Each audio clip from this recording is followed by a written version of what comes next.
Okay, this is important. This is exactly what your atoms look like, okay? This is what each of your atoms look like when they're lined up. So this is why it's important to line up your chakras. People say, we come from other planets. I'm from the Sirius star B system. I'm from the Sirius A system. No, you're not. Your body is not from that place. See, your body's made up of fields, so you are made up of the same stuff that the star Sirius is. Sirius is just a luminary in the sky. It's just a light. It just illuminates. That's all it is. It's visible light. That's all it is.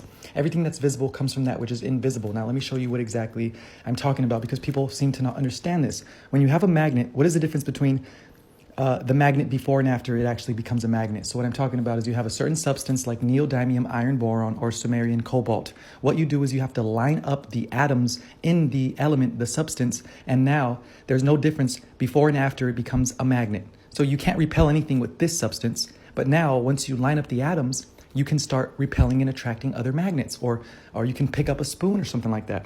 So there's no difference in quantity. It weighs 5 grams, still weighs 5 grams. What is the difference? It's different in quality. It's the qualitative nature of magnetism. Magnetism is massless, weightless, particleless energy, because now that it has a strong magnetic field, it doesn't weigh more. It's not like 5 grams, now it's 5.5 or 5.1110. No, there's no difference in weight. It's not quantity. It's quantum mechanics it's out the window. Energy equals mass times constant squared. Energy equals mc squared. E equals mc squared is wrong, because energy equals mass times, this is called massless, weightless, particleless energy. Therefore, energy does not need to have mass at all. This is massless energy. But Einstein says, no, energy must have mass times constant. Nope, you're wrong. This is massless, weightless, particleless energy because it weighs exactly the same. Now, what you guys need to understand is when you line up the atoms, since all of the atoms look like this, I'm not lying to you guys. Why would I'm not gaining anything from this, okay?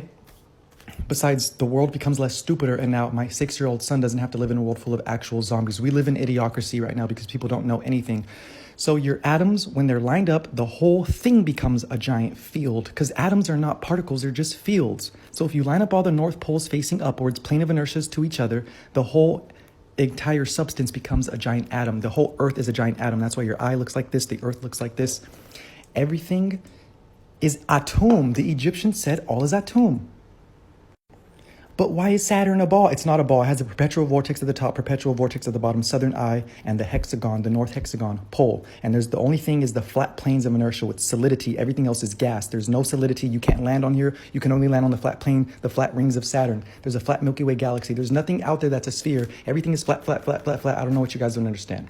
It's the plane of inertia, and that becomes solid. The unmanifest becomes manifest.